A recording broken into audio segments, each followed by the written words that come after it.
कथा हम सभी के दुख को दूर करती है और चित्त को निर्मल कर देती है। ऐसी कथा को श्रवण करने के लिए परीक्षित बनकर के हमारे भैया श्री नंद किशोर नंदवाल जी, आपकी धर्म पत्नी सरिता नंदवाल जी एवं समस्त नंदवाल परिवार इंदौर से बड़े भाव से आप कथा सुनकर के अपने चित्त को निर्मल कर रहे हैं। भगवत भक्ति आपके हृदय को स्पर्श कर रही है। प्रिय भक्तों,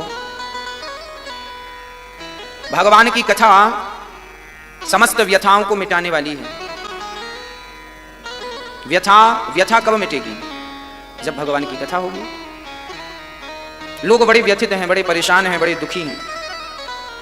इनका दुख, इनकी व्यथा कब मिटती है? जब ये अपने हृदय में भगवान को बिठाते हैं, भगवान का चिंतन करते हैं। तो आप सभी जिनके भीतर भगवान बैठे हैं, आप सभी भक्तों को राधे राधे, जय श्री कृष्णा। साधना टीवी के माध्यम से कथा श्रवण करने वाले भक्तों को भी जय श्री कृष्णा। मातृशक्ति भगवत चरणानुरागी प्रिय वैष्णव भक्तों को राधे राधे, जय श्री कृष्णा। कल की कथा हमने सुनी। एक बार इंद्र को अहंकार आ गया कि मेरे से बलवान कोई नहीं, मैं सबसे बढ़िया हूं। तब इंद्र का अहंकार समाप्त करने के लिए भगवान ने एक लीला रची। उनके पिताजी, उनके कुल में जो वर्षों से इंद्र की पूजा होती चली आई है, भगवान ने उसे बंद करा दिया। इंद्र की पूजा मत करो, फिर किसकी करें? गोवर्धन की। भगवान ने सारे ब्रजवासियों को कहा इंद्र की पूजा बंद करो। पूजा बंद हुई, बदले में गोवर्धन भगवान की पूजा हुई। खबर इंद्र तक पहुंची कि आज आपको पूजा नहीं मिली और आपको कोई प्रसाद वगैरह नहीं मिला। इंद्र तो बड़े क्रोधित हुए, किसने मेरी पूजा बंद करी? पता लगा कि कृष्ण ने पूजा बंद करी है। मूसलाधार पानी बरसाया, मैं पूरे ब्रजमंडल को डुबा दूंगा। अपनी शक्ति, पूरा ब्रज पानी से डूबने लगा। सारे ब्रजवासी दौड़े दौड़े आए, लाला तैने पूजा बंद कराई इंद्र की, देख इंद्र नाराज है गए। भगवान बोले क्यों नाराज है गए? बोले पूजा नहीं भई। ब्रजवासियों ने कहा पूजा नहीं भई। तो भगवान ने कहा फिर तुमने पूजा किसकी करी? ब्रजवासी बोले लाला आपने तो गोवर्धन की पूजा कराई है। तो भगवान बोले जब गोवर्धन की पूजा करी है तो तुम सबन की रक्षा भी तो गोवर्धन भगवान ही करेंगे। और भगवान ने खेल खेल में अपने बाएं हाथ की कनिष्ठिका से उस गोवर्धन को धारण कर लिया, गोवर्धन को उठा लिया।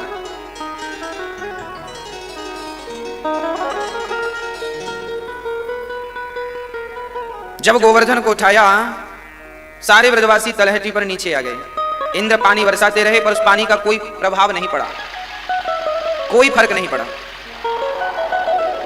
पानी बरसता गया, पानी बरसता गया।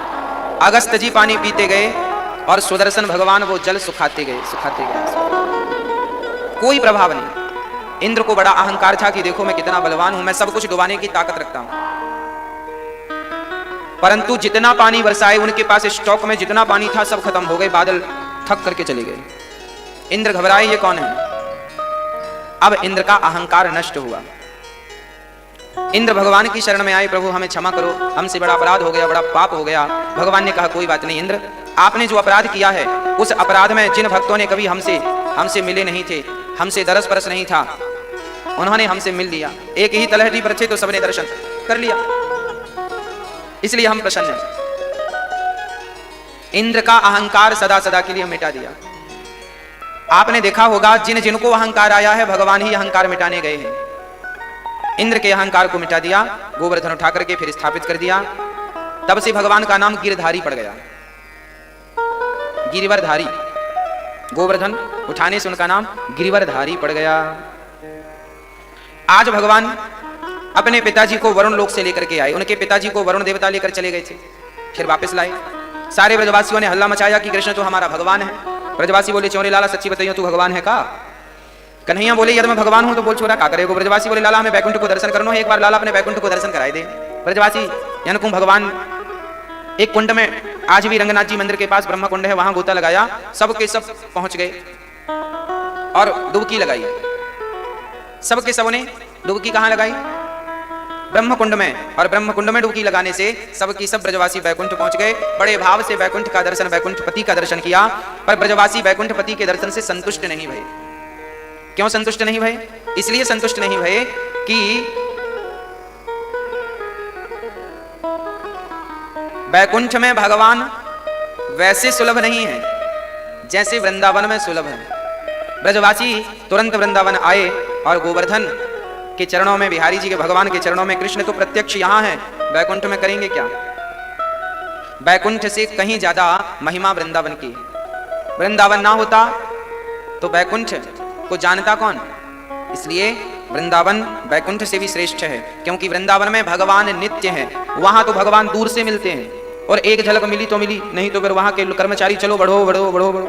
और यहाँ तो बड़ी आनंद से ब्रजवासी तो कन्हैया को घोड़ा बना के ऊपर बैठ जाते हैं। ऐसा भगवान यहाँ, अब कोई वैकुंठ में भगवान के ऊपर थोड़ी बैठेगा, पर यहाँ तो बैठ सकते हैं। तो वैकुंठ से अच्छा वृंदावन, क्योंकि भगवान वृंदावन में सुलभ है, वैकुंठ में भगवान सुलभ नहीं। इसलिए वृंदावन की महिमा वैकुंठ से भी ज्यादा है। ब्रजवासी कन्हैया के संग खेलते हैं और खेल खेल में भगवान को पराजित कर देते हैं ब्रजवासी। ऐसे भगवान, भला भगवान ऐसे कहां प्राप्त होंगे? हाँ, ऐसे भगवान कहां प्राप्त होंगे? आइए, ऐसे भगवान, भगवान स्वरूप देखिए, भगवान की चर्चा चल रही है, भगवान स्वरूप संत भगवान उपस्थित हो गए। आप भागवत जी के बड़े उच्च कोटि के विद्वान हैं, आपके श्री चरणों में दास अनिरुद्ध का कोटि कोटि वंदन नमन। प्रिय भक्तों, सारे ब्रजवासी लौट करके आए और आज ठाकुर जी के पावन चरणों में बड़े प्रेम से जय जयकार करने लगे। कन्हैया, आपसे अच्छा वैकुंठ नहीं है। अब भगवान एक लीला की ओर बढ़ रहे हैं। ठाकुर जी की अद्भुत एक लीला है, जिसे हम रास कहते हैं। आज भगवान का मन हुआ, चलो हम अपनी गोपियों को आनंदित करते हैं। जो गोपियां सदा भगवत चिंतन करती हैं, ऐसी गोपियों को आज आह्लादित करने के लिए, आनंदित करने के लिए भगवान उनका आवाहन करते हैं। समय चुना कौन सा? जब 16 भगवान कृष्ण कौन थे? चंद्रवंशी हैं, 16 कलाओं से युक्त हैं। तो चंद्रमा 16 कलाओं से युक्त होती हैं। आज पूर्णिमा को चंद्रमा 16 कलाओं से युक्त कब होती हैं? पूर्णिमा को। आज कौन सी पूर्णिमा आ गई? सुखदेव भगवान कहते हैं, भगवान पिता रात्रि शरदोत्फुल्ल मल्लिका वीक्षरन्तुं मनश्चक्रे योग मायामुपाश्रितः।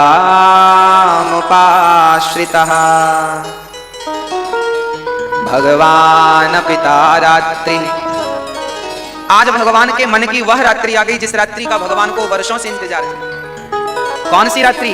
शरदोत्फुल्ल मल्लिका, शरद पूर्णिमा की रात्रि आ गई, जो 16 कलाओं से युक्त है, जो अमृत की बरसात करने वाली रात्रि है। शरद पूर्णिमा की रात्रि में कहते हैं ना, अमृत बरसता। कौन सा अमृत? बोले तब कथामृतम। वह अमृत बरस रहा था और भगवान के आज मन हुआ मनश्चक्रे। आज भगवान का मन क्या हुआ? वीक्षरन्तुम मनश्चक्रे, आज मन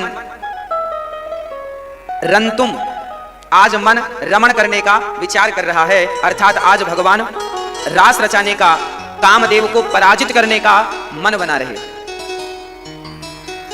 इसलिए भगवान ने क्या किया? योग माया मुपाश्रिता। आज भगवान ने योग माया का आश्रय लिया। अच्छा, भगवान को योग माया के आश्रय की क्या जरूरत थी? जरूरत थी। देखिए, भागवत जी का ये जो प्रसंग है, ये प्रसंग भगवान का हृदय है।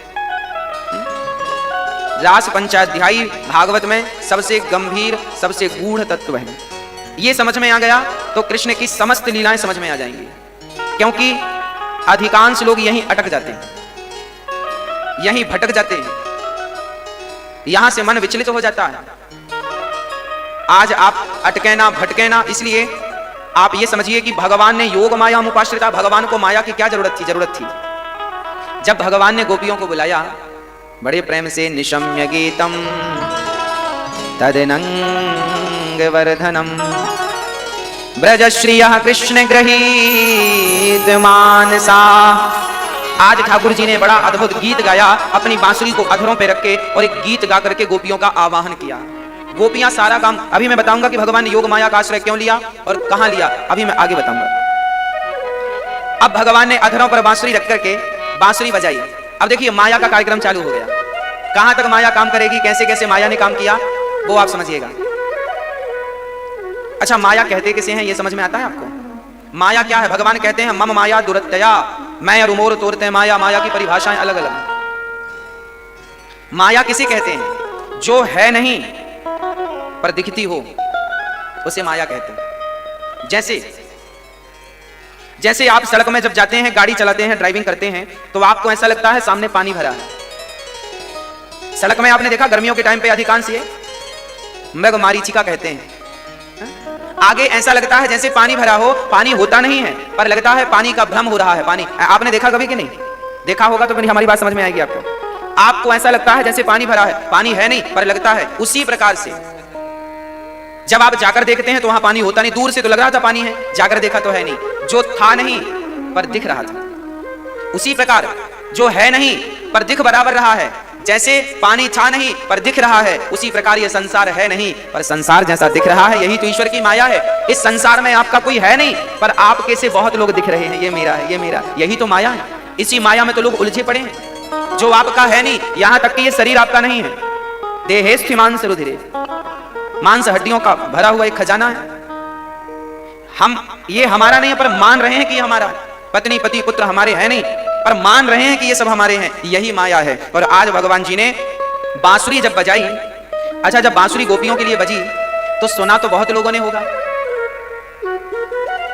सबने सुना होगा? नहीं, यही तो योग माया है। भगवान की बांसुरी वही सुनी जिन्हें भगवान ने सुनवाना चाहा। भाई ब्रज मंडल में तो लाखों लोग रहते थे, केवल गोपियां थोड़ी रहती थी भाई। गोप भी रहते थे, पुरुष भी रहते थे, वृद्ध लोग भी रहते थे, बच्चे भी रहते थे, पर भगवान की बांसुरी उन्हीं के कान में सुनाई पड़ी। जब अधरों पे रख के भगवान ने यमुना के पुलिन तट पर खड़े होकर बांसुरी बजाई तो भगवान की बंसी उन्हीं को सुनाई पड़ी जिन्हें भगवान ने सुनवाना चाहा। कल हमसे एक मैया बोली, गुरुजी हम मांस खाते हैं, चाहते हैं कि छोड़ दें पर छूटता नहीं। एक व्यक्ति ने कहा कि गुरुजी हम झूठ बोलते हैं, चाहते हैं सच बोलें पर झूठ छूटता नहीं है। एक सज्जन बोले हम शराब पीते हैं, चाहते हैं छोड़ दें पर शराब छूटती नहीं। एक सज्जन बोले हम वृंदावन आना चाहते हैं पर आ नहीं पाते। ये क्यों होता है? पीछे कारण है। कथा वही सुन पाते हैं, बुराइयों का त्याग वही कर पाते हैं जिन्हें भगवान अपनी ओर बुलाते हैं, जिन्हें भगवान अपनी गोद में बिठा लेते हैं, अपनी ओर बुला लेते हैं। वो संसार की सारी बुराइयों का त्याग करके भगवान की ओर बढ़ जाता है। और जिसे भगवान नहीं अपनी तरफ आकर्षित करते वो संसार की बुराइयों में ही उलझा रहता है। अर्थात भगवान ने आपको बुलाया नहीं है अभी। और भगवान याद रखिएगा, आज आप बिहारी जी का दर्शन करने नहीं गए तो आप ये मत सोचिएगा कि आज आप नहीं गए, आज ये सोचिएगा कि आज बिहारी जी ने ही नहीं चाहा कि आप जाएं। आज बिहारी जी ने नहीं चाहा कि आप जाएं। इसलिए हम आपसे कहते हैं कि भगवान की भक्ति वही कर सकता है जिससे भगवान करवाना चाहें। भगवान को वही जान सकता है, सोई जाने जेहि देहु जनाई, और जानत तुम्हि होई जाई। अरे भगवान को वही जान सकता है जिसे भगवान स्वयं जनाना चाहें। अन्यथा तो मुह्यंत यत् सूर्यः, बड़े बड़े यत्सूरी मोहित हो जाते हैं, उस ब्रह्म के विषय को जान नहीं पाते, उस परम तत्व को जान नहीं पाते, मोहित हो जाते हैं। प्रिय भक्तों, आज भगवान ने जब बंसी बजाई तो गोपियों ने सुना, उन्होंने सुना जिनको भगवान ने सुनवाना चाहा। पूरे इंदौर में लाखों लोग रहते हैं पर आप ही कथा सुनने क्यों आए? कारण क्या है कि भगवान आपको सुनवाना चाहते हैं। भागवत कौन सुनता है? जिसे भगवान सुनवाना चाहते हैं, जिस पर विशेष कृपा करते हैं, वही इस कथा को धारण करने का, श्रवण करने का अधिकारी होता है। प्रिय भक्तों, बांसुरी जब बजी गोविंद की तो गोपियां काम कर रही थी। गजब की बांसुरी बजती है वृंदावन बसैया की, करूं तारीफ मुरली की, या मुरली के बजैया की। जहां चलता ना काम तीर और कमानों से, वहां बातें होती मुरली की तानों से। आज भगवान ने बांसुरी बजाकर गोपियों का आवाहन किया, आओ। अब सखियां काम कर रही थी। कौन सा काम? सुखदेव भगवान कहते हैं, दोहन्त्यो भी अयुः काश्चित् दोहम हित्वा समुत्सुकाः, पयोधिश्रित्य संयावा मनुद्वास्या पराययुः। दोहन्त्यो भी अयुः काश्चित् दोहम हित्वा समुत्सुकाः। आज गोपियां अपने अपने काम को कर रही थी। दोहन्त्यो भी अयुः काश्चित्। एक सखी गाय दोह रही थी, गाय दोह रही थी और बांसुरी सुनाई पड़ी तो गाय वहीं, दूध वहीं, पात्र वहीं छोड़कर सखी जैसी थी बिना हाथ धोए, जैसी थी वैसी गोविंद से मिलने चल पड़ी। एक सखी आंखों में गजरा लगा रही थी, काजल एक आंख पर लगा दूसरे पे लगा नहीं, वैसी ही चल पड़ी, उसे बांसुरी सुनाई पड़ी। एक सखी भोजन बना रही थी, बंसी सुनाई पड़ी तो वही भोजन प्रसाद छोड़कर चल पड़ी सखी कृष्ण से मिलने। एक वस्त्र पहन रही थी तो जितने पहन पाए उतनी पहन करके चल पड़ी कृष्ण से मिलने के लिए। एक सखी तो ऐसी थी कि बच्चे को स्तन पान करा रही थी, दूध पिला रही थी और बांसुरी सुनाई पड़ी तो बच्चे को छोड़ करके चल पड़ी कृष्ण से मिलने के लिए। कोई पति की सेवा में थी तो पति को छोड़कर, कोई सास की सेवा में थी तो सास को। कहने का तात्पर्य यह है कि जो सखी जिस काम में थी उस काम को वहीं स्थगित करके और चल पड़ी कृष्ण से मिलने के लिए। ये सुखदेव भगवान ये बातें क्यों कह रहे हैं? इनका तात्पर्य क्या है? इनका तात्पर्य यह है, इससे यह पता चलता है कि गोपियां भगवान से मिलने के लिए कितनी व्याकुल रहा करती थी। अब आप ये मत समझ लीजिएगा कि भगवान सुंदर थे तो गोपियों के भीतर कोई काम वासना थी, ना ना ना। अरे गोपियां भगवान से प्रेम करती थी सच्चा। और जिस समय भगवान बुलाए गोपियों को, उस समय भगवान की आयु लगभग 8 वर्ष की थी, लगभग। तो 8 वर्ष के बालक भगवान थे और गोपियों की आयु बड़ी लंबी लंबी थी, अधिक से अधिक आयु थी। अब इतनी आयु वाली गोपियां थी कि जिनके बच्चे दूध पी रहे। अब इनकी उम्र तो 20-22 वर्ष रही होगी, किसी की 30 वर्ष भी रही होगी, और भगवान की उम्र केवल 8 साल की थी। तो क्या 8 साल के बच्चे को देख करके किसी स्त्री के भीतर थोड़ी काम वासना प्रकट होती है?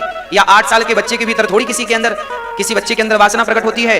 बच्चे तो निर्विकार होते हैं, 8 साल तक तो फिर भी वो शुद्ध ही होते हैं। इसलिए कामदेव खड़े जरूर हैं धनुष बाण लेकर के, परंतु ये लीला केवल आनंद की लीला है।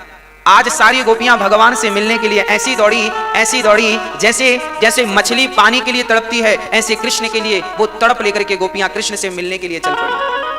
बस भक्तों, जब हमारे भीतर भगवान को पाने की तड़प इन गोपियों की तरह आएगी, हम लोग काम को महत्व देते हैं, भगवान को महत्व देते ही। जबकि गोपियां सारा काम छोड़ करके भगवान की तरफ क्यों आई? क्योंकि वो महत्व भगवान को देती हैं। जीवन में उसी की प्राप्ति होती है जिसको आप अधिक महत्व देते हैं।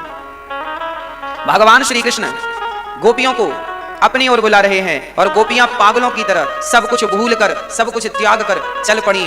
गोपियों का वैराग्य तो देखिए। क्या आज की कोई स्त्री अपने दूध पीते हुए बच्चे को छोड़ सकती है? क्या आज की कोई स्त्री अपनी आंखों का काजल छोड़ करके क्या कहीं जा सकती है? क्या आज की स्त्री वस्त्रों का त्याग करके आधे वस्त्र पहनकर ही क्या कहीं जा सकती है? क्या इतना प्रेम है? नहीं। वो प्रेम को बताने के लिए कि उनका किस कोटि का प्रेम था, इसलिए सुखदेव भगवान ने ये बात कही कि वो बच्चों को भी छोड़कर चल पड़ी। और जब पहुंची तो भगवान ने देखते ही कह दिया, स्वागतम वो महाभागः प्रियं किं करवाणि वः ब्रजस्यानामयं कश्चित् ब्रूतागमन कारणम्। स्वागतम वो महाभागा। आज भगवान ने गोपियों का स्वागत किया, क्या कहकर? महाभाग। भागवत जी में महाभाग उन्हें ही कहा गया है, अम्बरीशो महाभागा, स्वागतम वो महाभागा। अम्बरीश के प्रसंग में भी अम्बरीश जी महाराज को महाभाग कहा है। महाभाग उन्हीं को कहा गया है जिनके भीतर परम वैराग्य हो और जो भगवान के सिवा किसी वस्तु की स्वप्न में भी चाहत ना रखें, उन्हें महाभाग कहा जाता है। जिनके चित्त में केवल परमात्मा के प्रति प्रेम है और भगवान से मिलने की तड़प है, बस वही महाभाग है। जो कुछ भी नहीं चाहते, चाहते ही नहीं है किसी वस्तु की, कामना निष्काम है। निष्काम भक्त को क्या कहते हैं? महाभाग। भक्तों, ये जो गोपियां थी ना, ये सारी गोपियां निष्काम थी। गोपी का अर्थ क्या है? गौ मतलब इंद्रियां, पी मतलब पीना। जिन्होंने अपने भीतर की वासनाओं को, इच्छाओं को पी लिया है, उन्हें गोपी कहते हैं। समाप्त कर दिया है जिन्होंने अपने भीतर की इच्छाओं को, उन्हें गोपी कहते हैं। एक होता है अंगूर और एक होती है किशमिश। अंगूर की कीमत 50 या 100 रुपए किलो, जबकि किशमिश की कीमत 1000 रुपए किलो होती है। अरे किशमिश बना कैसे? अंगूर का पानी सूख जाने से अंगूर ही क्या बन जाता है? किशमिश। जैसे अंगूर का पानी सूख जाने से उसकी कीमत बढ़ जाती है, उसी प्रकार आप और हम अभी अंगूर हैं, क्योंकि अंगूर में पानी होता है। हम सबके भीतर भी इच्छाओं का पानी है, चाहत का पानी है। जब आपकी इच्छाओं का पानी सुखा देंगे आप, तब आपकी भी कीमत कई गुना बढ़ जाएगी। और गोपियां वही किशमिश थीं जिन्होंने अपने सारी इच्छाओं को सुखा करके, मिटा करके, कोई चाह नहीं, बस कन्हैया को प्राप्त करने की चाह है। एक इच्छा है। कौन सी इच्छा है? इच्छा है कि कन्हैया तुम्हें एक नजर देखना है। जिधर तुम छिपे हो उधर देखना है। जिधर तुम छिपे हो उधर देखना है। कन्हैया तुम्हें एक नजर देखना है। तो गोपियां भगवान को प्राप्त करने के लिए, भगवान को देखने के लिए दौड़ पड़ी सखियां। किस लिए आई हैं? श्री राम माता सीता के गले में वरमाला पहना रहे थे। तब सीता की जितनी सखियां थीं राम को देखकर मोहित हो गई थी, क्योंकि राम थे ही इतने सुंदर। उनके मन में भी विचार आया कि क्या कभी राम हमारे बनेंगे? क्या हमें कभी इनका दरस परस करने का अवसर मिलेगा? बोले हाँ। राम ने उन्हीं के भाव से वचन दे दिया, वहीं आशीर्वाद दे दिया कि सखियों, माता सीता की जितनी सखियां थी सबको कहा कि इस जन्म में नहीं, अगले जन्म में मैं कृष्ण बनकर आऊंगा, आप सभी गोपी बनकर आना और सभी को आनंदित करूंगा मैं रास रचा करके। आज वही गोपियां बनकर आई हैं। और जब राम 14 साल के लिए वनवास गए तो जितने साधु संत मिले सब भगवान के दर्शन की चाह लेकर आए, पर राम को आगे भी जाना था तो समय कम दे पाए। उन सभी संतों को भगवान कहते गए कि अगले जन्म में गोपी बनकर आना, सबका मनोरथ सिद्ध करूंगा। तो आज भगवान के लिए सारे साधु संत गोपी के रूप में अवतरित भए हैं। और ज्ञानी जन कहते हैं, शास्त्र कहते हैं कि वेद की ऋचाएं गोपियां बन गई, वेद के मंत्र गोपियां बन गए, वेद का हर शब्द गोपी बन गए, हर वाक्य गोपी बन गए। भक्तों, भगवान गोपी के रूप में जो खड़ी हैं केवल स्त्रियां नहीं थी। आप ये मत समझिएगा कि वहां केवल स्त्रियां थी। गोपी किसी स्त्री का नाम नहीं है, गोपी एक भाव है। उस रास में शंकर जी भी आए, नारद जी भी आए, प्रहलाद जी भी आए, परंतु आए किस रूप में? गोपी के रूप में। गोपी एक यूनिफॉर्म है। जैसे बच्चे स्कूल जाते हैं तो टाई बेल्ट बैच लगा के जाते हैं, ऐसे उस रास का एक यूनिफॉर्म था। नरसिंह मेहता की कथा में लिखा है कि नरसिंह मेहता जी जब भगवान से मिलने गए, शंकर जी के द्वारा गए, उस समय भगवान रास रचा रहे थे। तो नरसिंह मेहता को भी शंकर जी ने गोपी बना दिया कि यहाँ पे पुरुषों का प्रवेश नहीं है, यहाँ जो जाएगा तो गोपी बन के जाएगा। तो नरसिंह मेहता और शंकर जी भी गोपी बनकर के रास में गए, तब उन्हें प्रवेश मिला। तो प्रवेश पाने के लिए उस रास में आपको यूनिफॉर्म पहनना पड़ता है। जैसे गरबा खेलते हैं ना, तो गरबा खेलने के लिए भी ड्रेसअप होना चाहिए। अब कोई पैंट शर्ट पहन के गरबा खेलने चला जाए तो नहीं, कार्यकर्ता नहीं खेलने देंगे भाई, ड्रेसअप होनी चाहिए। लड़का हो, लड़की हो, स्त्री हो, पुरुष हो, पर ड्रेसअप हो, एक ड्रेसअप थी। ऐसे गोपियां कोई स्त्री नहीं, कोई पुरुष नहीं, स्त्रीत्व से जो ऊपर उठ गई, पुरुषत्व से जो ऊपर उठ गए, बस वही तो गोपी हैं। जिसे मैं स्त्री हूं इसका बोध ना रहा, मैं पुरुष हूं इसका बोध ना रहा, जो स्त्री और पुरुष के बोध से ऊपर उठ गए उन्हीं को भगवान ने उस रास में सम्मिलित कर लिया। यही रास है, जीवात्मा और परमात्मा के मिलन का नाम रास है। स्त्री को स्त्री का ज्ञान नहीं रहा, गोपियों को कि मैं स्त्री हूं, पुरुष को पुरुष का ज्ञान नहीं रहा, सब प्रेम के रस में, प्रेम के रंग में रम गए। और भगवान सबको कहते हैं। अब भगवान ने गोपियों को ठोक बजा के देखा कि कच्ची तो नहीं है, तब भगवान ने गोपियों से कहा, देवियों आप आ गई हो, जाओ अपने घर। क्यों जाएं? आपके पति आपको याद कर रहे होंगे। अब देखो, एक विचार करो कि जब भगवान कृष्ण ने गोपियों को बुलाया अपने पास, तो उनके घर में क्या उनके पति, उनके बच्चे ढूंढ नहीं रहे होंगे कि हमारी पत्नी कहां चली गई, हमारी मां कहां चली गई? क्योंकि है ना कि बच्चों को दूध पीती बच्चों को छोड़कर गोपियां आ गई हैं, हजारों गोपियां आई हैं काम धाम छोड़ के, तो उनकी सास ढूंढ नहीं रही होगी, उनके पति ढूंढ नहीं रहे होंगे। पर भागवत जी में कहीं ये वर्णन नहीं है कि उनके पति उन्हें ढूंढते हुए आए। क्यों वर्णन नहीं है? क्योंकि योग मायाम उपाश्रिता, स्वयं भगवान ही वो गोपी बन बन करके, जो गोपी आती गई, भगवान ही उस रूप में जा जाके उनके घर विद्यमान हो गए, काम धाम ज्यों की त्यों करने लगे। किसी पुरुष को पता ही नहीं चला कि मेरी पत्नी आज नहीं है, क्योंकि भगवान ही आज उस रूप में उपस्थित थे। यही योग माया का आश्रय ठाकुर जी ने लिया। ये प्रसंग कहां मिला? जब भगवान श्री राम लौट करके आए, कहां से? वनवास से 14 साल के। तो जब राम जी वनवास लौट कर गए तो वहां अयोध्यावासी जितने लोग थे, स्त्री पुरुष वृद्ध बच्चे, सबका यही भाव था कि राम पहले हमसे मिलें, हम पहले राम से मिलें। अब बताओ, राम एक थे और मिलने वाले लाखों थे, तो एक आदमी 1 लाख आदमी से कितनी देर में मिल पाएगा? और सबकी इच्छा थी कि हम गले लग के मिलें, पास में मिलें। तब क्या हुआ? रामचरितमानस रामायण में लिखा है कि जितने लोग थे भगवान राम उतने रूप बना के सबसे मिले। सबको ऐसा लगा कि सबसे पहले राम हमसे मिले। यदि राम सबसे पहले कौशल्या से मिल लेते, हो सकता है कैकेयी मां को बुरा लग जाता। पहले कैकेयी से मिल लेते, हो सकता है सुमित्रा मां को बुरा लग जाता। पहले भरत जी से मिल लेते तो हो सकता है किसी को बुरा लगे, इसलिए राम जितने लोग वहां थे, जिस समय राम भरत से मिल रहे थे उसी समय राम कैकेयी से भी, उसी समय सुमित्रा मां से भी, वहां के बच्चों से लेके बूढ़ों से ये भगवान के मर्म को कोई जान ना सका। यही तो भगवान की भगवत्ता है, यही प्रकट हुई भगवत्ता। उसी प्रकार आज इस प्रसंग में जब गोपियां भगवान के समक्ष आई तो भगवान ही योग माया के बल से उतने रूप बनाकर गोपियों के उनके घर जा जाके काम में लगे रहे, किसी को पता ही नहीं चला कि आ गई। और भगवान आनंदित होकर के रास की तैयारी कर रहे हैं, गोपियों की मन की इच्छाएं पूरी कर रहे हैं। क्या इच्छाएं? भगवान गोपियों से कहते हैं, देवियों जाओ अपने घर, आप घर परिवार का त्याग करके आई हो, ये आपने अच्छा नहीं किया। पति कैसा भी हो, कभी भी स्त्री को अपने पति का त्याग नहीं करना चाहिए, पति भगवान होता है, ऐसा भगवान गोपियों से कहते हैं। कभी भी पति का त्याग नहीं करना चाहिए, स्त्री के लिए पति ही उसका भगवान होता है। कभी भी स्वप्न में भी पति का त्याग ना हो। भगवान ने गोपियों से कहा, दोहशीलो दुर्भगो वृद्धो जड़ो रोग्य धनो पिवा।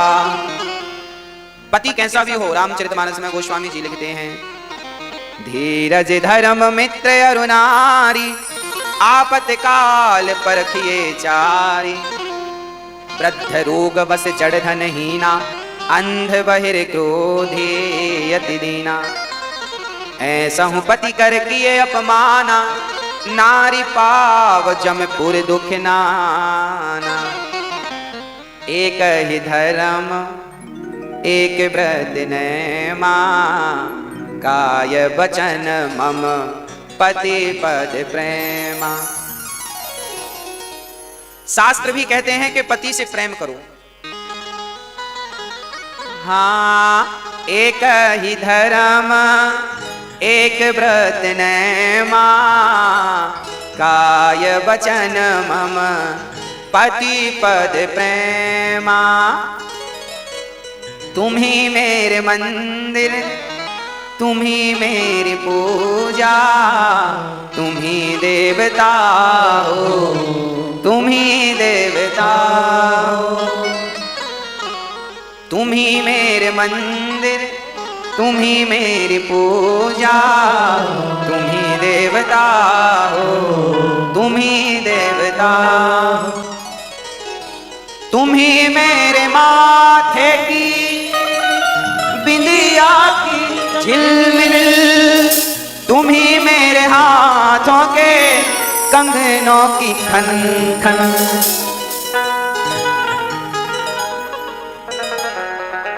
पति कौन? भगवान कहते हैं, दोहशीलो दुर्भगो वृद्धो जड़ोरो के धनो पिवा। पति अंधा हो, लंगड़ा हो, वृद्ध हो, रोगी हो, अंधा हो, गरीब हो, जैसा भी पति हो, नारी को कभी भी अपने पति का त्याग नहीं करना चाहिए। नारी को कभी भी अपने वाणी से पति का दिल नहीं दुखाना चाहिए। नारी स्वप्न में भी पति का दिल ना दुखाए और पति की आलोचना ना करे। आलोचना बुराई। पति भगवान तुल्य है। यदि पत्थर में भगवान का दर्शन कर सकते हो, पत्थर में भगवान का दर्शन कर सकते हो, तो पति में भगवान का दर्शन क्यों नहीं? बिन परमेश्वर सोना मंदिर, बिंदिया बिना लीलार सोना, पति बिना संसार। जैसे मंदिर कितना भी बढ़िया हो पर मूर्ति के बिना मंदिर की शोभा नहीं होगी। नारी कितनी भी सुंदर हो, बिंदिया के बिना शोभा नहीं होगी। उसी प्रकार स्त्री पति के बिना शोभा नहीं पाती। पति है तो नारी की शोभा है, पति के बिना शोभा नहीं होती। पति क्या है? पति ही जप है, पति ही तप है, पति ही है करता। पति से ही पत इस तन की है, पति बिन विपति हजार सूना, पति बिना संसार। एक पतिव्रत रहे जगत में, सब व्रत हैं बेकार। बिन पतिव्रत के नारी का तो जीवन है बेकार, सूना पति बिना संसार।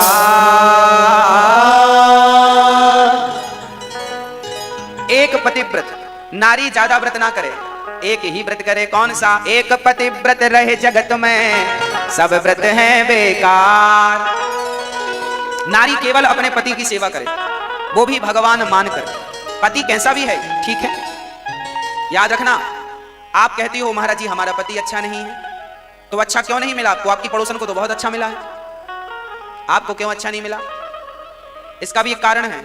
आपके जितने पुण्य थे, ज्यादा पुण्य थे तो अच्छा पति मिला, आपके पुण्य कम थे, आपको चाइना मॉडल दे दिया भगवान ने। कब बिगड़ जाए कोई गारंटी वारंटी नहीं। अच्छे पुण्य से अच्छा जीवन साथी मिलता है। जितना बजट होगा आपके पुण्य का उतना अच्छा मिलेगा।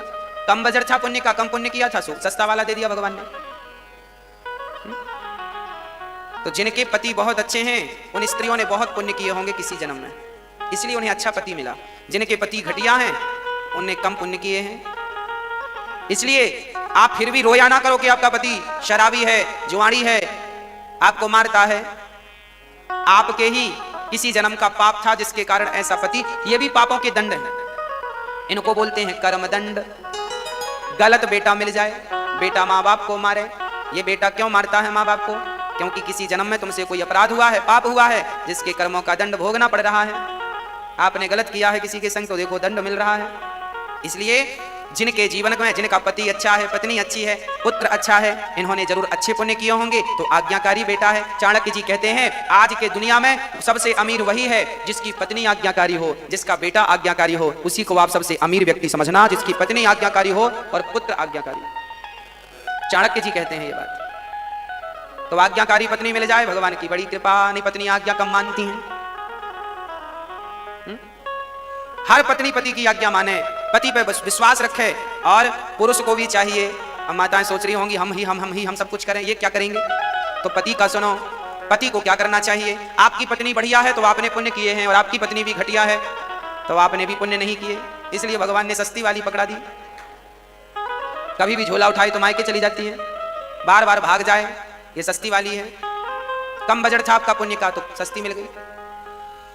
पुरुष को चाहिए कि नारी का सम्मान करे। यत्र नार्यस्तु पूज्यन्ते रमन्ते तत्र देवता तत्रैतास्तु न पूज्यन्ते सर्वास्तत्र फला क्रिया। जो पुरुष नारी का आदर करता है, सम्मान करता है। महाभारत का एक प्रसंग सुनिएगा। भीष्म पितामह ने अपने धनुष बाण छोड़ दिए थे, किसे देखकर? शिखंडी च महारथा। शिखंडी अर्जुन के रथ पर थी आज। ये शिखंडी कौन है? ये शिखंडी एक स्त्री है, अंबा, पिछले जन्म की, इस जन्म में शिखंडी बनी है। और पितामह भीष्म जैसे दिग्गज अपने धनुष क्यों छोड़ देते हैं? क्योंकि उनका व्रत है कि वो मर जाएंगे पर किसी स्त्री पर कभी हाथ नहीं उठाएंगे। देखो हमारे भारत का पुरुष कैसा हुआ करता था। भीष्म पितामह मर गए, बाणों की सैया स्वीकार कर ली, पर उन्होंने स्त्री पर हाथ नहीं उठाया। आप पुरुष उसी को जानिएगा जो कभी स्त्री पर हाथ ना उठाता हो। स्त्री पर कभी हाथ नहीं उठाना चाहिए पुरुषों को। और जो पुरुष स्त्रियों पर हाथ उठाते हैं एक्चुअली ये पुरुष ही नहीं है। अगले जन्म में इनको ताली बजानी पड़ेगी घर घर जाके। ये तीसरे बनेंगे, ना स्त्री ना पुरुष। बनेंगे ये, मजाक में मत लेना। स्त्री पर हाथ नहीं उठाना चाहिए कभी भी। भगवान राम ने सीता पर हाथ नहीं उठाया, दशरथ जी ने कौशल्या पर हाथ नहीं उठाया, भगवान राम ने रुक्मणी, भगवान कृष्ण ने रुक्मणी पर हाथ नहीं उठाया। नारी का सम्मान करना चाहिए। नारी को भी चाहिए कि वो बहुत समझदारी का परिचय दे, और पुरुष को भी चाहिए कि वो अपनी बहुत समझदारी का परिचय दे। कभी हाथ उठाने की जरूरत ही ना पड़े। जब दोनों मैच्योर होंगे, समझदार होंगे तो जरूरत नहीं पड़ेगी। अब मुंह सर मिल जाए तो फिर क्या करे आदमी। इसलिए समझदारी जरूरी है। तुकाराम जी एक संत थे। तुकाराम जी की पत्नी कैसी थी, फिर भी तुकाराम उसे मारते नहीं थे। तुकाराम जी बोले से मारने से क्या फायदा। उनकी पत्नी कैसी थी सुनो। एक दिन तुकाराम जी गन्ना लेकर आए, बोली घर में बैठे रहते कुछ काम धाम किया करो। तो गए बाद खेत में गन्ने की कटाई चल रही थी, तो गन्ने कटवाए किसान के संग। तो किसान ने खुश होकर 4-6 डंडे गन्ने के दे दिए। तुकाराम जी चले गन्ने लेकर। रास्ते में कुछ बच्चे मिल गए, बाबा जी गन्ना दो, महात्मा जी ने गन्ना, लो राम जी, लो श्याम जी गन्ना, गन्ना सब बांट दिया। तो एक डंडा बचा। अब एक लाठी गन्ना का डंडा लेकर आए, पत्नी को दिखाया, पत्नी को लगा मुझे मारने डंडा लाया है, तो छोड़ा करके तुकाराम की पीठ में ही 2 जमाया, हमें मारोगे तुम। तो तुकाराम जी की पत्नी ने लेकर के 2 जमाया। तुकाराम जी को जब डंडा पड़ा गन्ने का तो वो टूट गया, और जब टूटा तो तुकाराम जी बोले तुम कितनी अच्छी हो, अभी हम सोच रहे थे गन्ना एक है, चबाने वाले 2 हैं, कैसे खाएंगे, तो तुमने तोड़कर 2 कर दिया, एक का रस तुम पी लो, एक का रस हम पी लेते हैं। ऐसी पत्नी हो तो भी उस पर हाथ ना उठाओ। तुकाराम जी हाथ नहीं उठाते। और सुनो, तुकाराम जी बैठे सत्संग कर रहे थे, क्योंकि वो बड़े उच्च कोटि के भगत थे, सत्संग कर रहे थे। पत्नी आई, क्यों जी कोई काम धाम नहीं है, जब देखो तब बस बैठे बैठे भजन करते, भगवान खाने को देगा क्या, कह करके चली गई। तुकाराम जी ने कहा देखो हमारी पत्नी का स्वभाव ही ऐसा है, बुरा ना मानना, आदत है, हमें भी आदत हो गई है, वो जो कहती है हम खुशी से सुनते हैं, हमें लगता है ये हमारी आरती ऐसी उतार रही है। पानी का घड़ा भर के लेके आई, तब तक तुकाराम जी बैठी थी, तो उसे बड़ा गुस्सा आया, मैं बोल के गई थी काम करो, काम कुछ करते नहीं, बस बैठे रहते हैं। तो भरा हुआ घड़ा मुंह सिर पे पटक दिया तुकाराम जी मुस्कुराए, श्रोताओं से कहा देखो मेरी पत्नी कितनी बढ़िया है, बेचारी पहले आके गरज गई, बाद में आके बरस गई, ऐसी कहां मिलेगी, फिर भी प्रसन्न है, इसे कहते हैं पॉजिटिव थिंकिंग, सकारात्मक सोच। पत्नी कैसी भी हो, पर उस पत्नी को पाकर भी राम जी खुश रहो। कर भी क्या सकते हैं, उस जमाने में तलाक की भी सुविधा नहीं थी, और तलाक लेते तो दूसरी शादी करनी नहीं थी, तो क्या करें तलाक लेके। तो जैसी मिली है बढ़िया, आपकी तो फिर भी ठीक है, बट बेचारे विद्युत जिह्वा का क्या हुआ होगा जब उसको सुपड़खा जैसी मिली होगी। सुपड़खा पत्नी थी किसकी, विद्युत जिह्वा की। अब सोचो जिसकी पत्नी सुपड़खा जैसी हो, वो तो बेचारा कैसे गुजारा होगा अपनी जिंदगी उसके संग। तो पत्नी कैसी भी हो राम जी हंस के गुजारो, नारी का सम्मान करो, पत्नी पति का सम्मान करे। हमारे शास्त्र कहते हैं नारी पुरुष का सम्मान करे, पुरुष नारी का सम्मान करे। और जो पुरुष कहते हैं कि पत्नी पांव की जूती होती है, पत्नी पांव की जूती नहीं, पत्नी तो माथे की पगड़ी होती है, जो आपके कुल को, आपके वंश को आगे ले जाती है, आपके वंश को आगे बढ़ाती है। इसलिए नारी का सम्मान किया करो। हमारे यहाँ नारियों का इतना सम्मान है कि कृष्ण का नाम बाद में आता है, राधा रानी का नाम पहले आता है, राधे कृष्ण। राम का नाम बाद में आता है, सिया का नाम पहले सीताराम। शंकर का नाम बाद में आता है, गौरी का नाम पहले गौरी शंकर। नारायण का नाम बाद में आता है, लक्ष्मी का नाम पहले आता है, लक्ष्मी नारायण। नारायण लक्ष्मी कोई नहीं कहता, राम सीता कोई नहीं कहता, श्याम राधा कोई नहीं कहता, सब राधे श्याम सीताराम लक्ष्मी नारायण। हमारे यहाँ इतना सम्मान है नारियों का कि भगवान का नाम भी बाद में लिया जाता है, भगवान की स्त्री का नाम पहले लिया जाता है, अर्थात भगवान की धर्म पत्नी का नाम, जगत जननी का नाम पहले लिया जाता है, पराम्बा का नाम पहले लिया जाता है। इसलिए अच्छा, हम लोगों के रिश्ते में देखो, यहाँ सीता पहले है, राम बाद में, और इंसानों ने क्या कर रखा है, चाचा चाची, चाची को पीछे, चाचा को आगे, है ना, मामा मामी, मामा को आगे, मामी को पीछे। ये संसार के रिश्तों ने पुरुष को आगे कर रखा है। इसलिए पुरुष लोग कहते हैं नारी पांव की जूती है, क्योंकि इन्हें समझ नहीं है ना, समझ नहीं। भगवान का कोई भी नाम शुरू होता है तो स्त्री से शुरू होता है, सीताराम राधे श्याम गौरी शंकर, पर पुरुषों में शुरू होता है तो चाचा चाची, दादा दादी, नाना नानी, मौसा मौसी, है ना। एक ही रिश्ता ऐसा है जो भगवान की तरह मैच करता है, बताओ कौन सा। हाँ, संसार के हर रिश्ते पुरुष से शुरू होते हैं और भगवान के हर रिश्ते स्त्री से शुरू होते हैं। तो हमारे जीवन में भी एक रिश्ता ऐसा है जो भगवान से मैच करता है, माता पिता। तो माता पिता भी भगवान की कोटि के हैं। चाचा चाची, मौसा मौसी, दादा दादी, नाना नानी, ये सब संसारिक कोटि के रिश्ते हैं, पर माता पिता तो भगवान की कोटि के रिश्ते हैं। इसलिए माता पिता, माँ पहले पिता बाद में। त्वमेव माता च पिता त्वमेव। देखिए हमारे यहाँ नारियों का कितना आदर है, नारियों का कितना सम्मान है। आरती हम लोग गाते हैं तो पहले माँ का नाम आता है, मात पिता, पहले माँ को याद करते हैं फिर पिता को। मात पिता तुम मेरे, शरण गहूँ मैं किसे की, स्वामी शरण पढ़ूं मैं किसे की।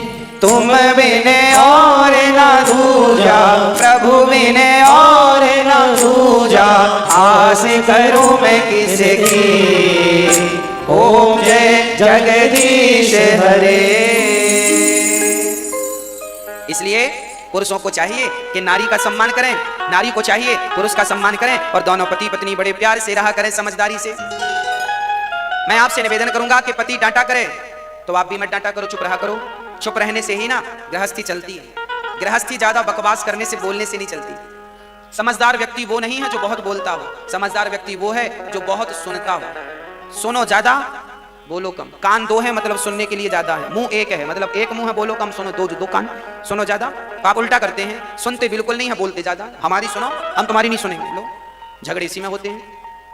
चुप रहा करो, काम करा करो, जो काम कर सको करो, नहीं कर सको मत करो। कोई डांटे तो सुन लो, चुप रहो, क्या बोलने से फायदा। जिठानी का काम ही डांटना है। कल भी आपने उसको जवाब दिया था, परसों भी जवाब दिया था, पर उसको तो कोई फर्क पड़ा नहीं। तो वैसी को कहने से क्या फायदा जो उसे फर्क ही ना पड़ता हो। तो कहने से आप ही अपना खराब कर रहे हैं समय। जो समझे उसे तो समझाओ, पर जो समझे ही नहीं उसे समझाने से फायदा क्या। रावण को सबने समझाया था, समझा ही नहीं तो समझाने का फायदा क्या। आप भी एक बार कहो, एक बार बोलो, कोई ना समझे आपकी बात तो आप चुपचाप अपना काम करते रहो और प्रेम पूर्वक घर परिवार का ख्याल रखो। घर परिवार का काम करते हुए भगवत चिंतन करते रहो, नहीं तो समय आ गया है।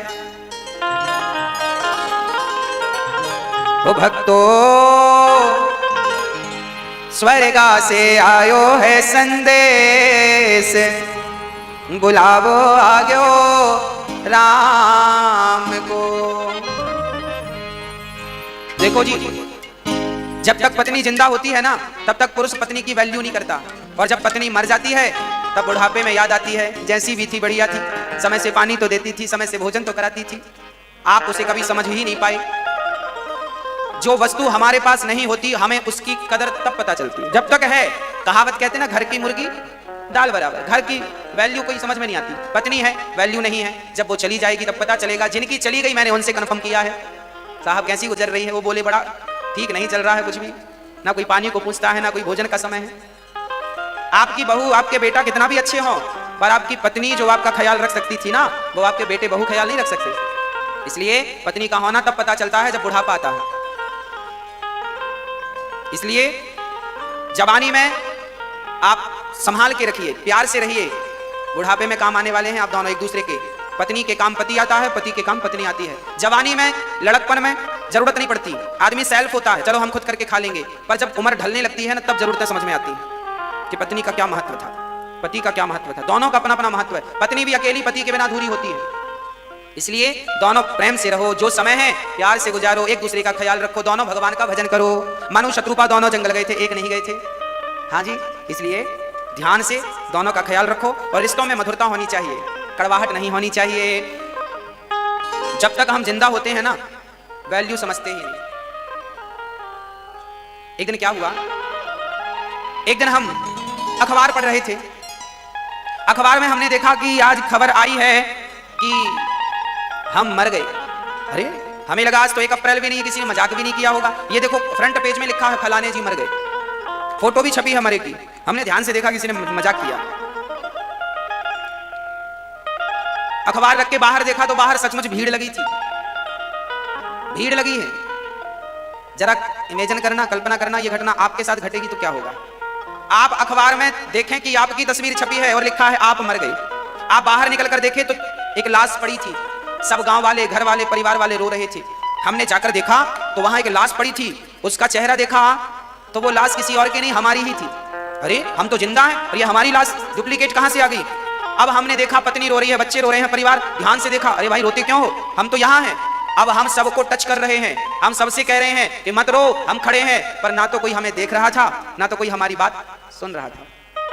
अब कंफर्म हो गया कि सचमुच हम मर गए हैं। अब तो हम केवल हमारा सूक्ष्म शरीर भटक रहा है। कहते हैं ना जब आदमी मरता है तो 13 दिन तक आप अपने घर पे ही भटकते हैं। आपका सूक्ष्म शरीर वहीं रहता है और आप सबको देखते हैं, कौन आया, कौन खाया, कौन गया। हम सबको रोक रहे थे मत रो मत रो, पर हम तो मर चुके थे। तभी हमने भगवान से कहा, हे विधाता हमें 1 मिनट का समय दे दो, हम अपनी माँ से, अपने पत्नी से, अपने पुत्र से कुछ कह लें। जब आप मरेंगे ना तब आपको पता चलेगा कि 1 मिनट की कीमत क्या है। अभी तो आपको कोई पता ही नहीं, एक मिनट कितना कीमती है ये तब पता चलता है जब प्राण बिल्कुल निकलने वाले होते हैं। अब यमराज जी से कहा, हे यमराज जी हमें 1 मिनट का टाइम दे दो। यमराज जी ने कहा क्या करेगा। हमने कहा 1 मिनट दोगे तो हमारे मन में कुछ है, हम वो कहना चाहते हैं, हम वो कह भी नहीं पाए। अच्छा एक बात बताएं, हमने गलती की है और हम आपसे सॉरी ना कह पाए, माफी ना मांग पाए तो हमें बड़ा घुटन सी होती है कि हमने माफी क्यों नहीं मांगा। या हम आपको कुछ गलत बोल जाएं तो भी घुटन होती है, हमने क्यों बोल दिया। होता है कि नहीं, हाँ या ना। कई बार हमें लगता है हमने ऐसा क्यों बोल दिया, नहीं बोलना चाहिए। ऐसा व्यवहार हमने क्यों कर दिया, नहीं करना चाहिए। हाँ जब आप मरने लगेंगे ना तो आपके मन में भी कुछ कहने को रहता है, इसलिए कहता हूं अभी सब कुछ कह लीजिएगा ना हो, पर तुम भी झुक करके रिश्तों को बचा लो। याद रखना, रिश्तों को तोड़ने से अच्छा है, प्रेम के धागे को तोड़ने से अच्छा है कि उसे टूटने ही ना दिया जाए। इतना खिंचाव ही मत डालो कि वो धागा टूट जाए। याद रखना, यदि धागा उलझ जाता है तो उसे कैंची से काटा मत करो, जितना प्रयास हो सके उसकी गांठें सुलझाओ। यदि सुलझाने से सुलझ गया, कैंची चलाने की जरूरत ना पड़ी तो बहुत अच्छा है। आप भी अपने घर के रिश्तों को सुलझाइए। यदि सुलझाने से काम बन गया तो काटने की जरूरत नहीं पड़ेगी ना। रिश्तों में कैंची नहीं चलनी चाहिए, रिश्तों को तोड़ना नहीं चाहिए, काटना नहीं चाहिए। सुलझाइए, अपने कोमल कोमल हाथों से रिश्तों को सुलझाइए, अपनी बुद्धि से, अपने विवेक से सुलझाइए। क्या बुराई है? बड़ा भाई क्यों नाराज है? चलो आज मनाते हैं बड़े भाई को। क्यों भैया, क्यों? क्या गलती, कौन सी बात? कई बार हमें पता ही नहीं चलता और आप बुरा मान जाते हैं। हमें तो पता ही नहीं कि हमने क्या गलत कह दिया आपसे, हमारी किसी बात को लेकर आप बुरा मान जाते हैं, जबकि हमारे कहने का तात्पर्य वो नहीं था जो आपने समझ लिया। पर कई बार बातें उल्टी लग जाती हैं, हमारे कहने का अर्थ कुछ और होता है, समझने वाला कुछ और समझ लेता है। इसलिए चलो, हो सकता है गलतफहमी हो गई हो तो घर में गलतफहमियों को भी दूर कर लेना चाहिए। और आप लोग क्या करते हैं, मुंह बना के बैठ जाते हैं, हम बात नहीं करेंगे। इससे क्या होता है, रिश्तों में खटास आ जाती है। और हमारे बड़े बुजुर्ग कह गए हैं, रही मन धागा प्रेम का मत तोड़ो चटकाए, टूटे से फिर ना जुड़े, जुड़े तो गांठ पड़, गांठ मत पड़ने देना। आपके घर में जो बहुत समझदार होगा वो मेरी इन बातों को समझ रहा होगा, और आप समझदारी दिखाइए तब रिश्ते चलेंगे। आजकल की नई बहू हैं, आजकल के नए बच्चे, नया बेटा नई बहू, ये झगड़ा कर लेते हैं, बेटा बहू में झगड़ा हो गया। अरे ये नए लोग हैं, अभी इनको रिश्ता निभाना आता नहीं है, बार बार टकरा रहे हैं, झगड़ा हो रहा है। अभी ये मैच्योर नहीं है, अभी ये गंभीर नहीं है, अभी ये गृहस्थी जानते नहीं है। इनके माँ बाप को चाहिए कि इनको बड़ा प्रेम से रखें, समझा बुझा करके रखें। आजकल शादियों के बाद ना माँ बाप की गलती से बच्चों की जिंदगी खराब हो जाती है, माँ बाप की गलतियों से। आपकी बेटी गई ससुराल, ससुराल में कुछ ऊंच नीच हुई, कोई बात कहा सुनी हुई, पति पत्नी नए नए है ना भाई, नई नई गाड़ी चला रहे हैं आप लोग, तो कहीं ना कहीं तो टकराएगी। अभी आप तो सीखे अच्छे से है नहीं कि गाड़ी बढ़िया हाईवे में चला सकें, अभी आपसे चलाना नहीं, नया नया सीखा है तो वो कहीं ना कहीं ठुकती रहती है। तो बस ऐसे ही है, गृहस्थी की गाड़ी भी आपने नई नई पकड़ी है तो वो टकरा रही है। माँ बाप को चाहिए कि बड़ी गंभीरता से इस रिश्ते को समझें और समझाएं। बेटी जब कहे ससुराल के बारे में, माँ मेरी सास अच्छी नहीं है, ससुर अच्छा नहीं है, पति अच्छा नहीं है, तो माँ को कहना चाहिए, बेटा वो अच्छे नहीं है, तुम ऐसा व्यवहार करो, ऐसा आचरण करो कि तुम्हारे व्यवहार आचरण से सामने वाला बदल जाए। यही तो तुम्हारा जीवन है भाई। हम अपने व्यवहार से, अपने आचरण से आपको परिवर्तित कर दें, यही जीवन है या नहीं? यही शिक्षा है कि नहीं? दास अनिरुद्ध के द्वारा कथा सुन सुन के आप लोगों का जीवन बदला है कि नहीं? भागवत सुन सुन के आपका जीवन बदला है कि नहीं? यदि ये दास अनिरुद्ध आपका जीवन बदल सकता है तो एक बहू अपनी सास ससुर और अपने पति का जीवन क्यों नहीं बदल सकती? बुरे हैं तुम्हारे ससुर, बुरे हैं तुम्हारी सास, बुरा है पति, तो आप अपने आचरण से बदलो ना, कि भाग आओगी माँ के घर पिंड छुड़ा करके। और आज यही होता है, चलो ससुराल वाले जच नहीं रहे हैं, भाग जाओ, तलाक के कागज भिजवा दो, तलाक दे देंगे, फिर दूसरी कर लेंगे। यही चल रहा है। तो क्या भरोसा कि कल जहां करोगी वहां बढ़िया मिलेगा? भागोगे कब तक? अरे उस व्यक्ति को अपने अनुकूल बनाओ, ठीक करो उसे जहां गलती हो रही है, या आप उसको अनुकूल नहीं कर पा रहे हैं तो आप उसके रंग में रंग जाओ। दो ही उपाय हैं, या तो आप मेरे जैसे हो जाओ या मैं आपके जैसा हो जाऊं। पत्नी या तो पति को अपने जैसा बना ले, या तो स्वयं पत्नी पति के जैसी बन जाए। इसी में गुजारा है, इसी में कल्याण है। तो पहले तो आप अपने जैसा बनाओ, बिना लड़े बिना झगड़े, अपनी समझदारी से। और ये कब संभव है? याद रखना, एक प्रेम ही ऐसा तत्व है, प्रेम ही ऐसी वस्तु है, प्रेम ही एक ऐसा है जो पत्थर को भी पिघला सकता है। इंसानों की तो छोड़ दीजिए, आपका प्रेम इतना हो, इतना हो, इतना हो, इतना हो कि आपके प्रेम के कारण आपके लोग पिघल जाएं। भगवान जब बांसुरी बजाए गोपियों के लिए तो इतना प्रेम था उस बंसी में कि यमुना रुक गई और पत्थर पिघलने लगे। ये प्रेम है। जगन्नाथ भगवान ने, भगवान कृष्ण ने जब अपनी माँ से अपनी बाल लीलाएं सुनी थी तो भगवान के मुंह पिघल गया था, शरीर पिघल गया था, हाथ पांव। इसलिए जगन्नाथ भगवान जी के हाथ पांव मुंह आंख नहीं है, क्योंकि पिघल गया था। वो प्रेम की निशानी, प्रेम की मूर्ति बन के जगन्नाथ जी बैठे हैं, हाथ पसारे खड़े हैं गोपियों के लिए, भक्तों के लिए। प्रेम में बहुत बड़ी ताकत होती है। आज की लड़कियां, आज की स्त्रियां, आज के पुरुष प्रेम करना नहीं जानते। प्रेम ना करने के कारण रिश्ते टूट जाते हैं। प्रेम करना इसलिए नहीं जानते क्योंकि प्रेम का कोटा शादी के पहले पूरा हो जाता है, प्रेम पहले कर लेते हैं। इसलिए कहा करता हूं कि अपने बच्चों को संभाल के रखिए, शादी के बाद प्रेम करेंगे तो वो प्रेम टिकाऊ होगा। भाई शादी, हमें देखिए भूख लगी है, हमने अभी भोजन कर लिया, जब भोजन अभी कर लिया तो फिर आपके घर भोजन थोड़ी करेंगे, और करेंगे भी तो फिर कहेंगे ये तो अच्छी नहीं बनी दाल, ये तो अच्छा नहीं है, ये तो अच्छा नहीं है। हाँ, पति उन्हीं को बुरे लगते हैं जिनका कोटा भर गया, प्रेम पहले हो चुका है कहीं। पत्नियां उन्हीं को खराब लगती हैं जिनका कोटा पहले भर चुका, पहले ये पेट भर चुके हैं अपना। इसलिए कहता हूं कि ये चीजें समझदारी की हैं। भूख रहेगी तो भोजन में स्वाद मिलेगा, भूख ही नहीं है तो भोजन का मतलब ही नहीं है। प्यास रहेगी तो पानी में स्वाद है, स्वाद पानी में नहीं होता, स्वाद प्यास में होता है। स्वाद भोजन में नहीं होता, स्वाद भूख में होता है। हाँ, प्रेम है तो सब अच्छा लगता है, प्रेम है तो बिहारी जी भी अच्छे लगते हैं, और प्रेम ना हो तो फिर पत्थर नजर आता, वो पत्थर बैठा। प्रेम ही भगवान की पहचान कराता है, प्रेम ही रिश्तों की पहचान कराता है, इसलिए रिश्तों में प्रेम होना चाहिए। हाँ, भगवान श्री कृष्ण समझा रहे हैं गोपियों को, जाओ अपने अपने पतियों की सेवा करो। गोपियों ने कहा प्रभु जब आपको ही पति मान लिया, आपको ही सर्वस्व मान लिया, तो फिर जाने का सवाल खड़ा नहीं होता। तब भगवान उन गोपियों के संग उनके भाव को समझ करके और गोपियों के मध्य रास रचाते हैं। अब भगवान समझ गए कि मेरी गोपियां बिल्कुल पक्की हैं, पकी हुई हैं। अब भगवान गोपियों के मध्य रास रचाने लगे, अद्भुत रास रचाया गोपियों के संग।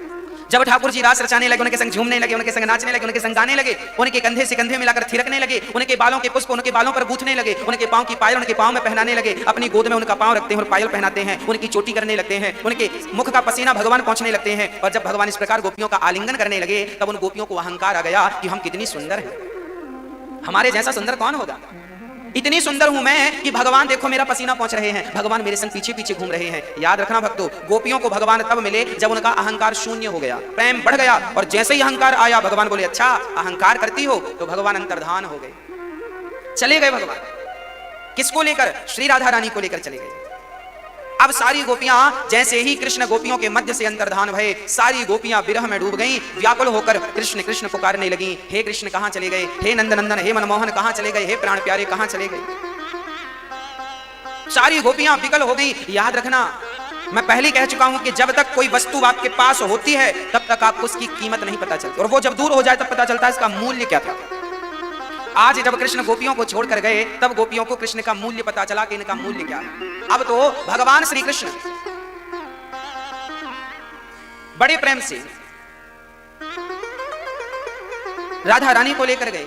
अच्छा, राधा रानी ने विचार किया कि इन गोपियों ने कितना पुण्य किया है कृष्ण को पाने के लिए, और एक इतनी सी गलती हो जाने के कारण आज कृष्ण से इनका वियोग हो गया। तब राधा रानी ने फिर से संयोग कराने के लिए एक लीला रची। राधा रानी ने कहा कन्हैया मैं थक गई हूं।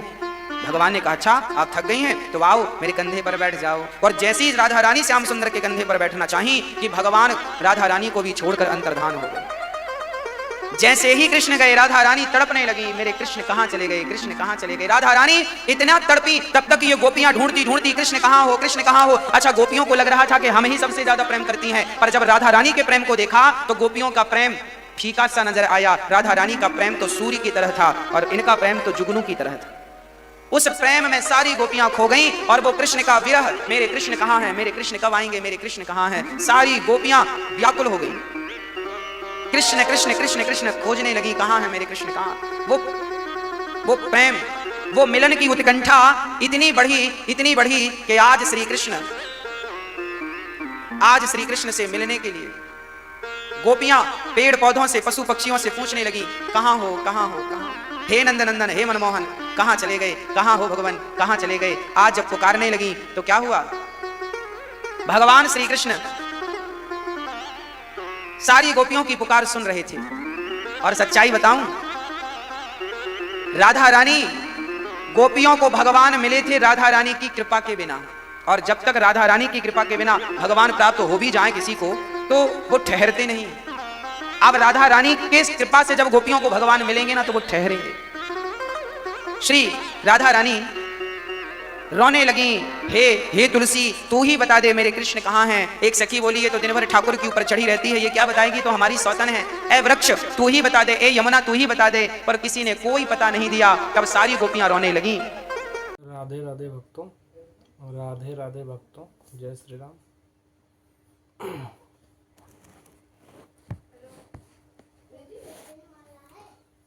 भगवान श्री कृष्ण ने अर्जुन से कहा,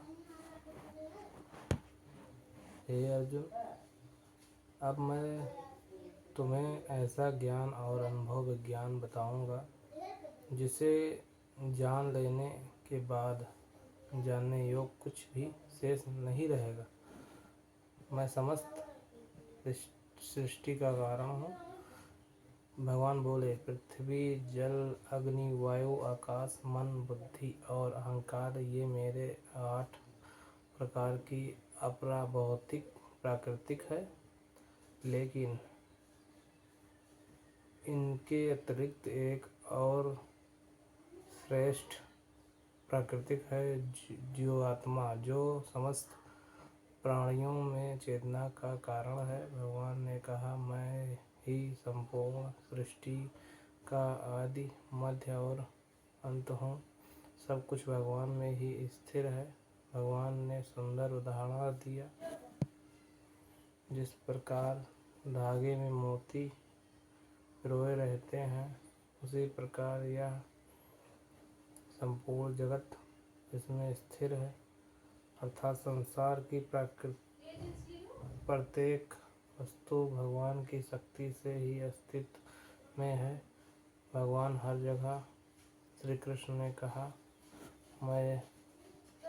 मैं जल का रस हूँ, सूर्य और चंद्रमा का प्रकाश हूँ, वेदों का अर्थ ओम हूँ,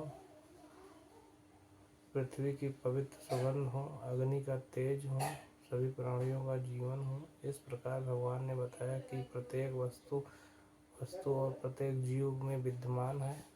माया क्या है? देवी होसा गुणमयी मन माया दुरतया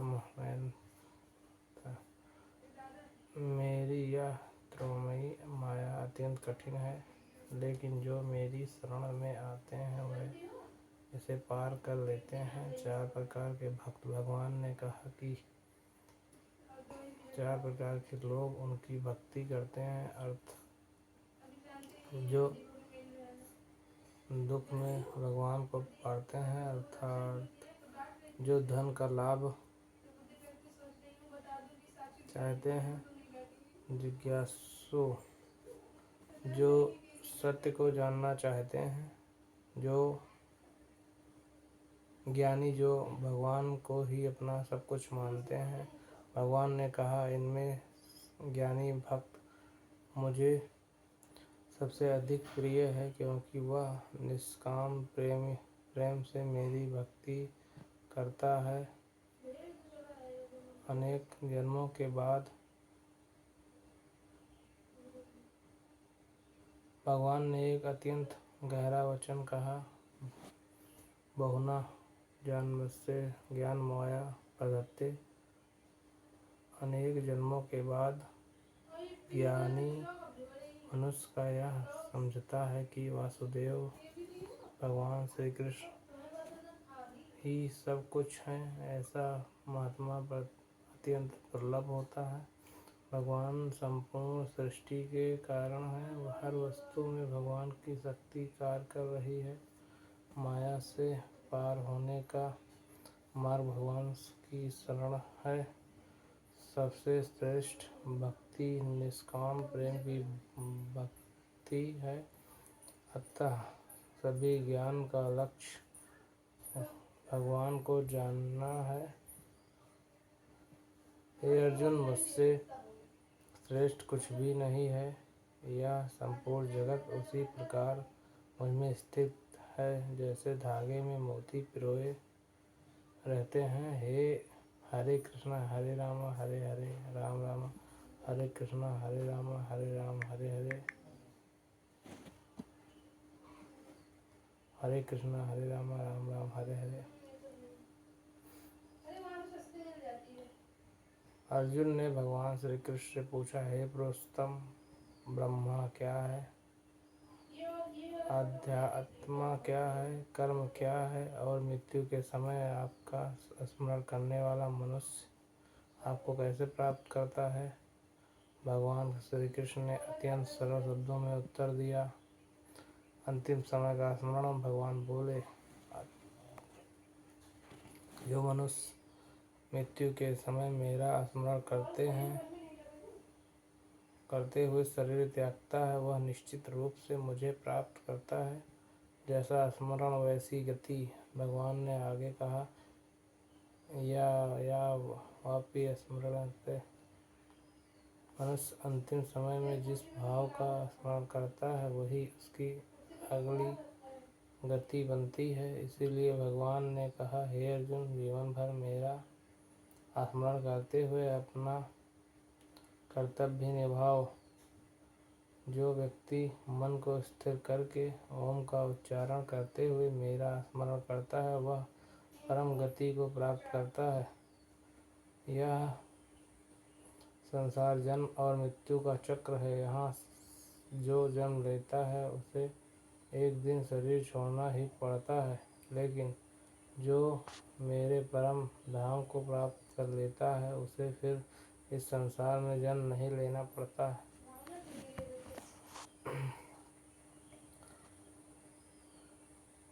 दो मार्ग। भगवान ने दो आध्यात्मिक मार्गों का उल्लेख किया है। देवयान प्रकाश का मार्ग, इसे जाने वाले साधक परम धाम को प्राप्त करते हैं। भगवान का संदेश यह है कि मनुष्य को ऐसा जीवन जीना चाहिए कि उसका मन सदैव ईश्वर में लगा रहे। मनुष्य मृत्यु के समय भगवान का स्मरण अत्यंत महत्वपूर्ण है। अंतिम स्मरण पूरे जीवन की साधना से, इसलिए केवल अंतिम क्षण नहीं बल्कि पूरा जीवन भगवान के स्मरण बिताना चाहिए। जो भगवान को प्राप्त कर लेता है उसे पुनः जन्म नहीं लेना पड़ता है। इसलिए हर समय मेरा स्मरण करो और निभाओ। मन और बुद्धि को मुझे अर्पित करोगे तो निश्चय ही मुझे प्राप्त करोगे। हरे कृष्णा हरे रामा राम राम हरे हरे, हरे कृष्णा हरे रामा राम राम हरे हरे।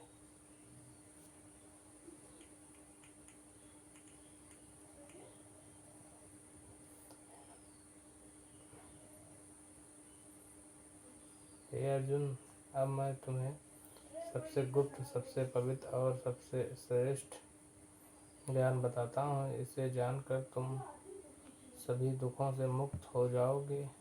यह संपूर्ण संसार मेरी शक्ति से व्याप्त है।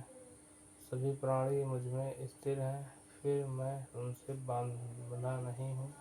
जैसे आकाश को साधारण करता है पर किसी से बंधता नहीं है, वैसे ही भगवान संपूर्ण सृष्टि में रहकर भी उससे परे हैं। भगवान ने कहा, मुझे बड़े यज्ञ, धन, दिखावे की आवश्यकता नहीं है, केवल प्रेम चाहता हूँ।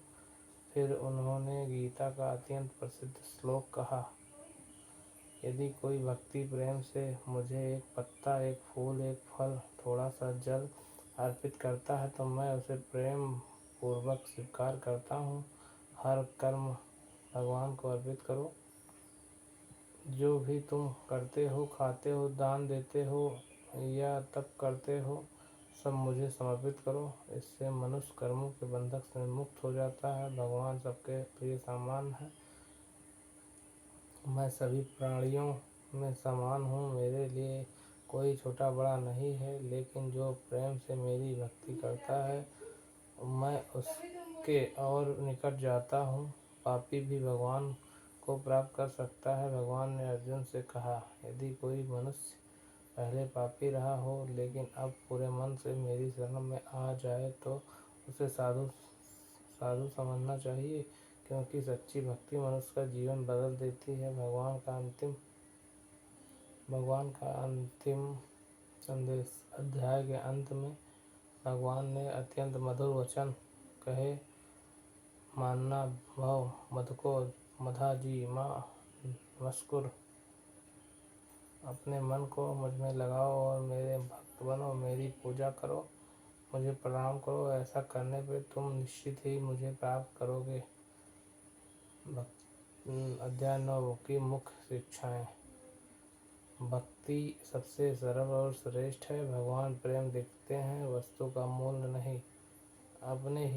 अपने सभी कर्म का भगवान को समर्पित करो। भगवान सभी से सम्मान प्रेम करते हैं। सच्ची भक्ति अपना जीवन बदल सकती है। जो भक्त प्रेम से मुझे पत्ता, फूल, जल अर्पित करता है उसे प्रेम पूर्वक स्वीकार करता हूँ। राधे राधे।